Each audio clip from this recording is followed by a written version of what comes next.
Olá, tudo bem? Que bom que você está aqui no canal Renilson Andrade, o mesmo nome que eu tenho, ok? Renilson Andrade. E antes de tudo, eu queria convidar você a não só curtir esse vídeo, não só comentar esse vídeo, mas que você dê o like nesse vídeo. Que você ative o sininho desse vídeo para que quando tiver vídeos novos do nosso canal, você possa estar com ele em primeira mão, ok? E também compartilhe. Compartilhe com seus amigos, com seus vizinhos, com as pessoas que gostam de ouvir a palavra de Deus, que gostam de aprender a palavra de Deus, amém?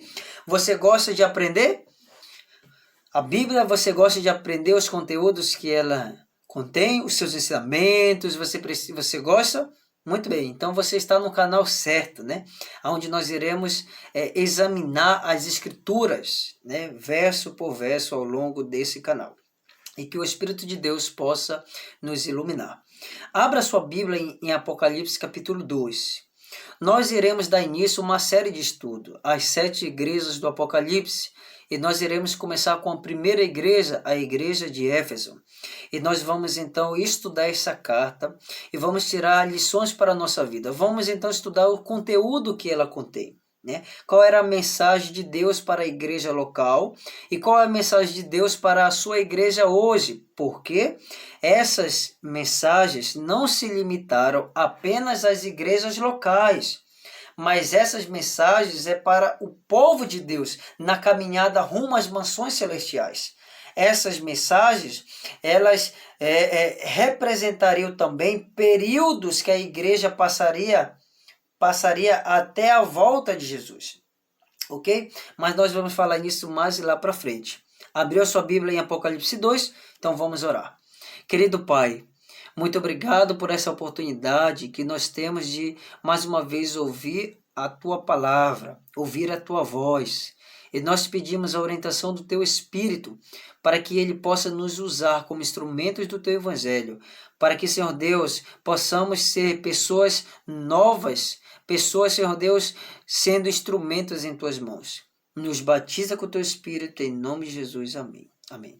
Vamos fazer uma rápida leitura do texto de Apocalipse 2 e depois iremos voltar verso por verso para então examinar o seu conteúdo. Você percebe que eu estou falando meio rápido, né? Então, para que a gente não possa fazer um vídeo muito demorado, né?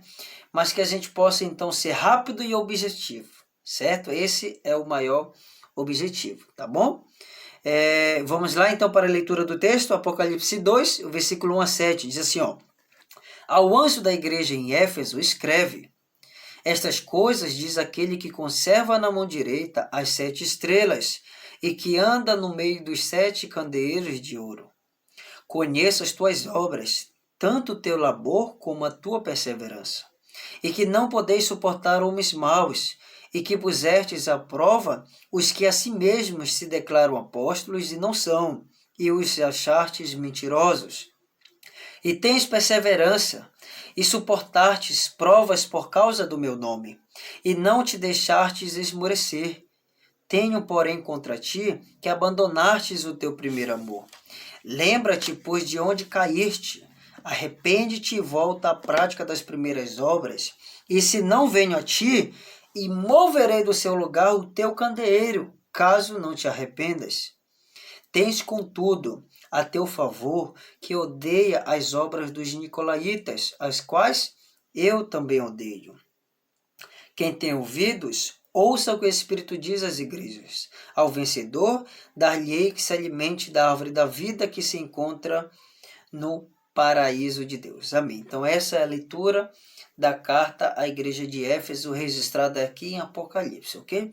Você percebe algumas coisas interessantes, bonitas, mas você percebe então um apelo de Deus, advertência.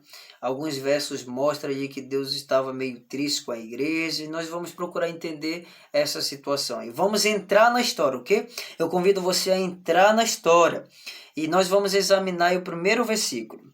Ao anjo da igreja em Éfeso escreve. Éfeso era uma das cidades que eram províncias romanas, ok? E ali o cristianismo, ela chegou ali por volta do ano 52, quando Paulo ele está retornando da sua segunda viagem missionária. quando ele está retornando ali de Jerusalém, Antioquia, tá? Você vai ver isso em Atos capítulo 18 e Atos capítulo 19. Áquila, Priscila e Apolo, que estavam ali comandando a região, porque Paulo continuou a sua viagem, né? A sua missão ali de pregação aos gentios. Mas esses camaradas aí, eles organizaram a igreja, eles fundaram a igreja, né? Davam estudo bíblico ali, faziam visitação ali. Vamos entrar na história, né? Eram pessoas que estavam pregando o evangelho, né? Apolo era uma pessoa ousada, né? Mostrava Jesus nas escrituras, né, como Messias. Então eram pessoas que estavam empenhadas ali na pregação do evangelho. Não é à toa que naquele período ali, outras igrejas foram organizadas ali na região da Ásia. Você vai ver isso em Colossenses capítulo 4, você vai ver no versículo 11, 11, 13, 15 e 16. Isso, Colossenses 4, 13, 15 e 16. Tá? Você vai ver que existiam outras igrejas que foram fundadas naquela região ali, tá bom? Quando Paulo ele é preso, ali por volta do ano 60, né, ali em Roma, Paulo então começa a escrever as cartas às igrejas. Ele escreve as cartas aos Filipenses, aos Colossenses, aos Coríntios. Então ali Paulo então, não privou seu ministério enquanto estava preso. Mas pelo contrário, ele testemunhou da sua fé, testemunhou de Jesus, escreveu cartas para a igreja, enfim. Quando Paulo ele sai da prisão em Roma, ali por volta do ano 64, por um período bem pouco, né, bem curto, Paulo ele é solto, mas depois ele volta à prisão. Paulo então vai na região de Éfeso e ele deixa então Timóteo na liderança da igreja. Você vai ver isso lá em 1 Timóteo, capítulo 1, versículo 3. Timóteo na liderança da igreja em Éfeso. E segundo a tradição, e aqui eu estou fazendo uma rápida passagem, né, sobre a região de Éfeso, né? Segundo a tradição, João se tornou o líder daquela igreja. Ali por volta do ano 70, quando o templo de Jerusalém ele é destruído, né? João então vai para ali a região de Éfeso, né? Porque aquela região ela se tornou um dos centros do cristianismo. Uma região muito forte de cristãos, né? Alguns entendem que João ele morreu na ilha de Patmos. João não morre na ilha de Patmos, João sai da ilha de Patmos. E segundo a tradição, João morre ali na região de Éfeso, né? Ele fica por ali por conta da velhice, né? Ele então acaba morrendo. Então a tradição nos diz dessa forma, tá bom? Continuando o versículo 1. E outra coisa que eu me esqueci de mencionar. Alguns definem Éfeso como desejável, né? Algo desejável. Era algo realmente desejável, né? Ele está morando ali naquela região. Vamos lá, continuar o versículo 1. Diz assim, estas coisas diz aquele que conserva na mão direita. É interessante que essa palavra conserva, ela significa segura firme. Então, essas coisas diz aquele que conserva, que segura a mão, que segura firme na mão direita. Mão direita é símbolo de poder, Ou seja, quem está dizendo isso é Deus. E Deus segura firme, né? Ele conserva com a sua mão direita, com seu poder, as 7 estrelas. E anda no meio dos 7 candeeiros de ouro. É interessante que essas 7 estrelas, quando você olha Apocalipse capítulo 1, versículo 20, você vai ver que são os 7 anjos das 7 igrejas. E a palavra ângelo, ela vem do grego angelos. Anjo pode significar 2 coisas.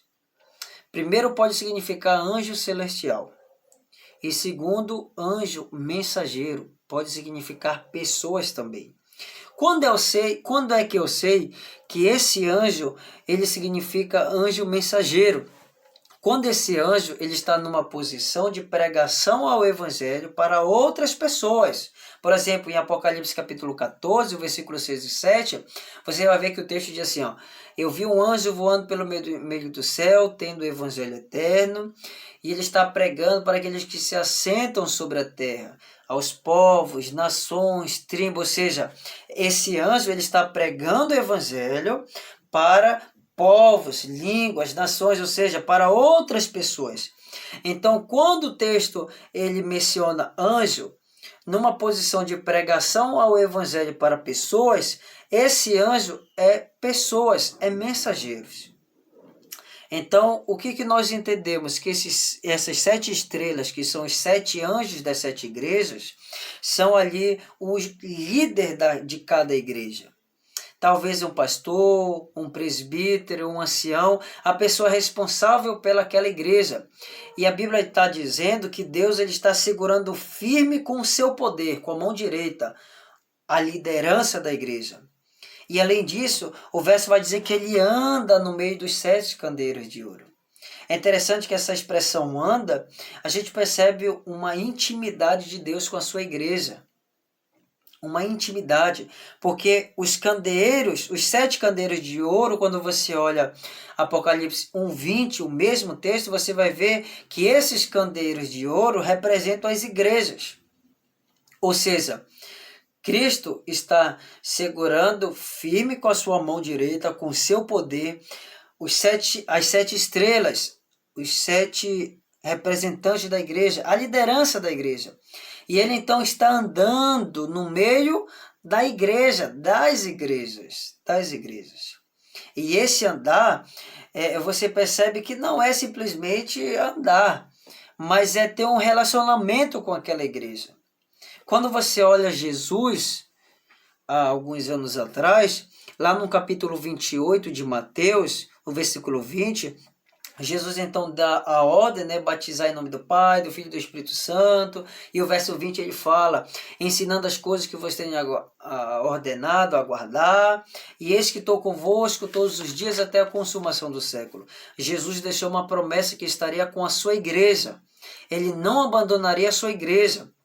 E aqui em Apocalipse 2, você vai rever essa promessa. Ele está andando no meio da sua igreja. Esse candeeiro de ouro aqui, o candelabro, era um utensílio que existia dentro do santuário. Mas ele não está falando desse candeeiro. Mas sim são as 7 igrejas. E Jesus passeando no meio delas. Ou seja, Jesus tendo relacionamento com a igreja. Jesus andando e estando bem perto da sua igreja, bem perto de você, que é a igreja de Deus. Amém? Então, olha só, e aí o verso 2 vai dizer, conheço as tuas obras. É interessante que em todas as igrejas você vai ver essa expressão, né? Conheço as tuas obras. É interessante que Jesus, ele conhece as obras da igreja. Jesus conhece a igreja no começo, do meio e do fim. Desde o princípio até o fim, Jesus conhece. E esse conhecer, ele conhece os problemas, mas ele traz uma advertência e traz a solução de seus problemas. Jesus trabalha não somente com uma igreja coletiva, com uma igreja como todo, mas Jesus trabalha individualmente. Conheço as tuas obras. Conheço aonde você tem errado. Conheço aonde você tem estado fraco.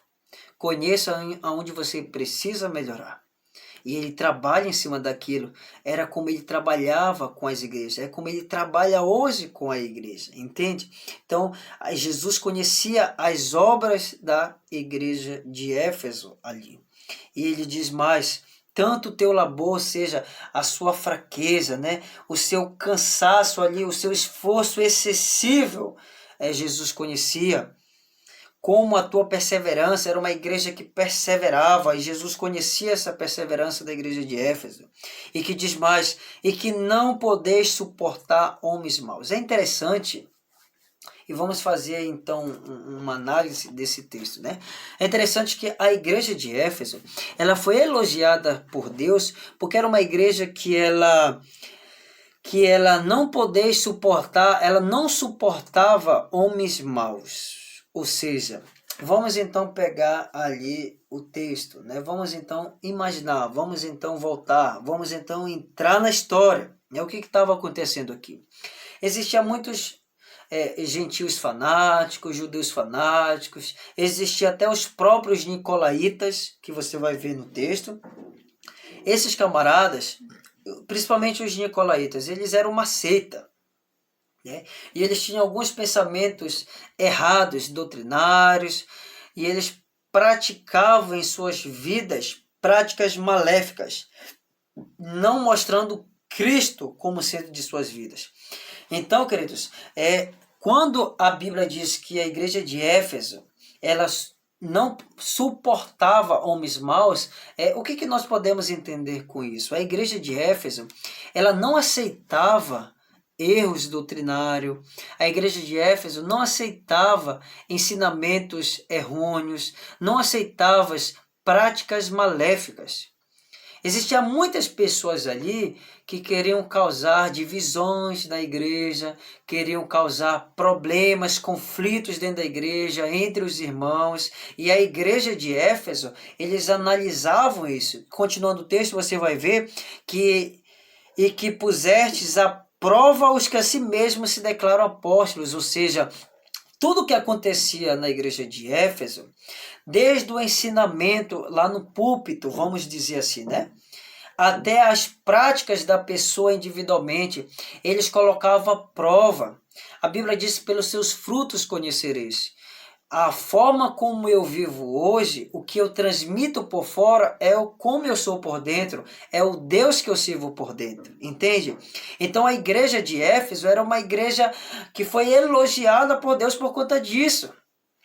Porque eles viam um camarada, vamos lá, um exemplo, ensinando doutrinas erradas, ou o camarada que começava a fazer divisões, começava a esconder pecados, e eles não se silenciavam. E o problema de hoje em dia é que muitos ministros da igreja acabam se silenciando a pecados. Ah, não, vamos ficar calados. Vamos lá ficar calados, não vamos causar conflito, brigas, porque vamos manter a paz. A paz, entre aspas, né? Então, e a igreja de Éfeso, eles não pensavam dessa forma. Era uma igreja que eles mantinham viva as chamas da verdade. Eles se posicionavam verdadeiramente ao lado da verdade. Se tinha pecado no meio, eles não cobertavam. Ah, o camarada está falando errado sobre o sábado, sobre o Espírito Santo, um exemplo. Eles botavam prova, iam nas escrituras, não, está errado, não vamos aceitar esses ensinamentos. Ah, o camarada está adulterando, o camarada está roubando, está sendo desonesto, está traindo a esposa, está mentindo, está furtando, entende? Está transgredindo a lei de Deus. Não era que eles afastavam a pessoa não ia mais para a igreja. Não, não era disso. Mas eles então olhavam para aquela situação e eles não deixavam com que aquilo acabasse contaminando a igreja no modo geral. Entende? Então eles foram elogiados por Deus por conta disso. Tudo eles botavam em prova. E a Bíblia diz que muitos foram achados de mentirosos. Porque a igreja examinou a vida deles, examinou as escrituras e entendeu que eles não eram pessoas boas, não estavam com o intuito de pregação ao evangelho, mas sim de prejudicar o seu irmão, e sim de causar divisões, de causar conflitos. E a igreja foi uma igreja forte, unidas com Cristo Jesus. Mas o que foi que aconteceu? Olha o versículo 3. E tens perseverança, e suportastes provas por causa do meu nome. A igreja de Éfeso passou por provas, suportou provas por causa do nome de Cristo. Era uma igreja que foi perseguida, era uma igreja que enfrentou tribulações, dificuldades por causa de Cristo Jesus. Olha a vida dos discípulos, a maioria foi morto cruelmente. Os mártires da igreja foram mortos cruelmente por causa do nome de Cristo. mas muitos suportaram as dificuldades, os problemas, porque eles acreditavam em Deus, eles acreditavam em Jesus e eles preferiam morrer com ele, entende? Então a igreja suportou provas por causa do meu nome e não te deixastes esmorecer, não desanimaram, não se enfraqueceram, não saíram da igreja, nada disso, mas continuaram firmes na presença de Deus. E aí o verso 4 vem trazendo algo interessante, diz assim, ó: tenho, porém, contra ti que abandonastes o teu primeiro amor. Chegou o momento da igreja de Éfeso, quem sabe ali com tanta persistência ali dos nicolaítas, dos judeus fanáticos, gentios fanáticos, dos ensinamentos, de fofoquinha aqui, fofoquinha ali, organizando grupo aqui, grupinho ali, e eles então acabaram causando um problema sério na igreja. E o que foi que aconteceu? Muitos irmãos acabaram abandonando o primeiro amor. Sabe aquele amor por Deus, aquele amor pela verdade, aquele amor para com o próximo? Pois é, a igreja acabou, muitos acabaram deixando isso de lado. Começaram então a criar conflitos, criar intrigas, por inveja, ciúme. Às vezes o camarada tem inveja do outro porque a luz do outro brilha mais e acaba então incentivando outros fracos na fé a serem contra o fulano, contra a ciclano, entende? Então era isso que estava acontecendo com a igreja. A igreja havia abandonado o primeiro amor, aquele amor que ele sentiu por Deus. Acabou. Aquele amor pela verdade acabou. Quem sabe estou falando para você, queridos, que há muito tempo você deixou o amor a Deus. Quem sabe você olha para as coisas de Deus, mas aquilo não faz sentido mais para você. Quem sabe você estuda, você lê, você ouve as verdades, mas aquilo não faz sentido para você. Você olha para o seu próximo, você vê uma pessoa inimiga, o próprio Satanás ali, posso dizer assim, entende? Então abandonou o primeiro amor. E a igreja havia abandonado o primeiro amor. E olha só a consequência. Jesus então vai trazer uma advertência para a igreja, para que aquela igreja pudesse voltar o seu primeiro amor. E a advertência que Deus quer fazer para mim e para você, queridos. Olha só o versículo 5. Ele diz assim, lembra-te, ou seja, lembra-te, pois de onde caístes. Sabe quando você caiu? Qual foi o momento que você caiu? Qual foi o momento que a sua fé começou a enfraquecer? Qual foi o momento que você deixou de orar, que você deixou de ler a Bíblia, de ler o Espírito de Profecia, livros espirituais? Qual foi o momento em que você abandonou o primeiro amor? E ele está fazendo com que você se lembre de onde você caiu. Quem sabe você estava desanimado, estava desempregado, veio um emprego, você tinha que trabalhar no sábado, ou quem sabe você não estava bem com a sua família, com a sua esposa, e você acabou então, a partir daquele ponto, traindo a sua esposa. Lembra de onde você caiu. E Deus estava fazendo esse apelo para a igreja. Lembra de onde você caiu. Continuando o texto, arrepende-te e volta à prática das primeiras obras. Deus está falando com você, queridos.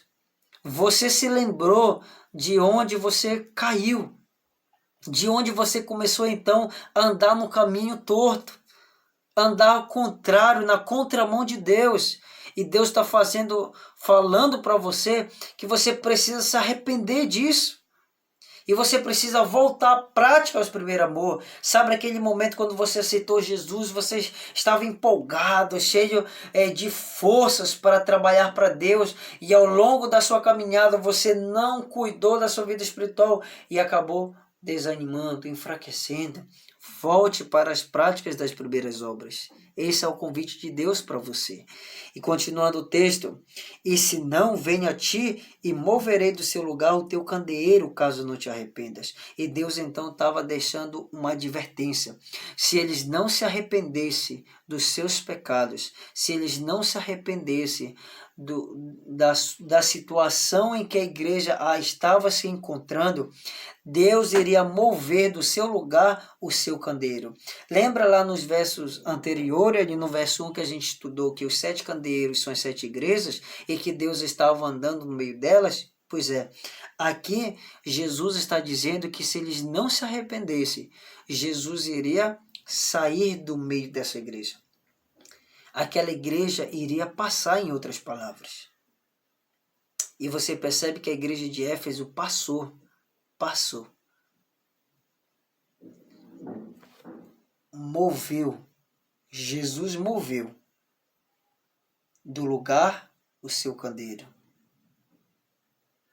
O versículo 6 diz assim, ó: Tens contudo a teu favor que odeias as obras dos nicolaítas, as quais eu também odeio.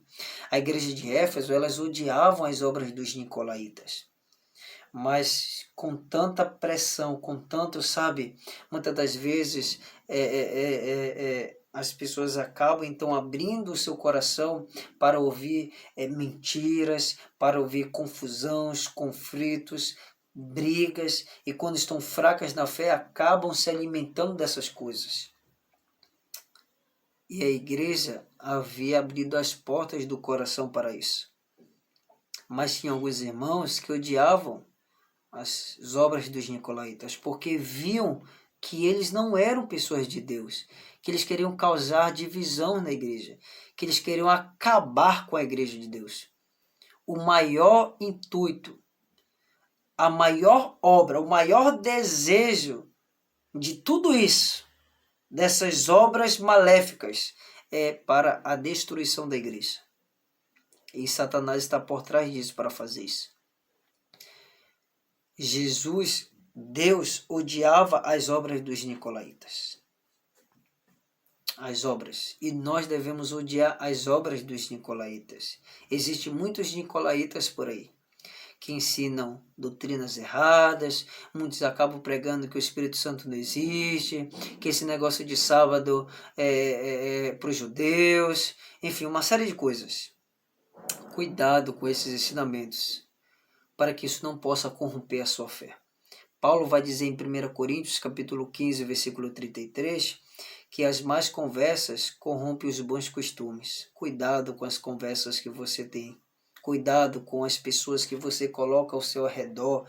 Cuidado com aquilo que você está se alimentando, porque isso pode corromper o bom costume de Jesus. E o versículo 7 diz assim, ó: quem tem ouvidos, ou seja, se você tem ouvidos, ouça, queridos. O conselho de Deus aqui é: quem tem ouvidos, ouça. Você está ouvindo. Ouça o convite de Deus, o conselho de Deus. E qual é esse conselho? É o que o Espírito diz às igrejas.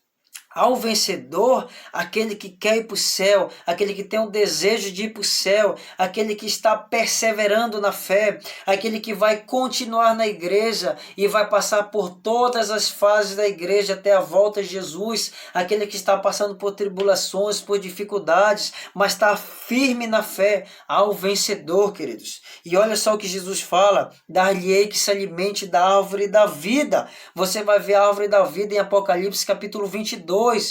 A árvore que dá o seu fruto de mês em mês. Essa árvore esse fruto para a cura dos povos. Essa árvore da vida, Jesus, ele vai dar para o vencedor, para mim e para você. E aí o texto continua, que se encontra no jardim, no paraíso de Deus. E o paraíso de Deus você vê lá em Gênesis, que era o jardim da época, né? O jardim do Éden. E esse mesmo jardim Deus vai restaurar, para que eu e você possamos habitá-lo, para que eu e você possamos estar entrando em contato com a árvore da vida e vivendo eternamente com Deus. E aqui eu queria fazer um apelo para você, queridos. Quem sabe essa mensagem, ela foi para você. Quem sabe essa mensagem, querido, você acabou aprendendo o que Deus quer para você. Quem sabe você está numa fase dessa. Quem sabe você abandonou o primeiro amor. Quem sabe você já faz um bom tempo que não ouve a voz de Deus, que você não ora, que você não lê a Bíblia, mas Jesus está chamando você. Jesus quer usar você. Deixa Jesus usar você, queridos. Volte à prática das primeiras obras. Seja uma pessoa verdadeira, uma pessoa honesta. Não permitas com que a igreja de Deus, a obra de Deus, ela possa ser entregue nas mãos de Satanás, mas que você, como um verdadeiro mensageiro de Deus, como ministro de Deus, posso dizer assim, você como um líder da sua igreja, da sua casa, você possa se agarrar nessa verdade, viver essa verdade e ensinar com todo o seu coração, com toda a sua força, trazendo a união da igreja, trazendo a igreja para mais perto de Deus, trazendo a sua família para mais perto de Deus, que Deus vai abençoar você. Que Deus te abençoe, que Deus te ilumine. Esse é meu desejo e esse é a minha oração. E eu espero você no nosso próximo encontro, para o nosso próximo estudo da próxima igreja, que é a igreja de Egimina, que você vai ver algo interessante também lá. Amém.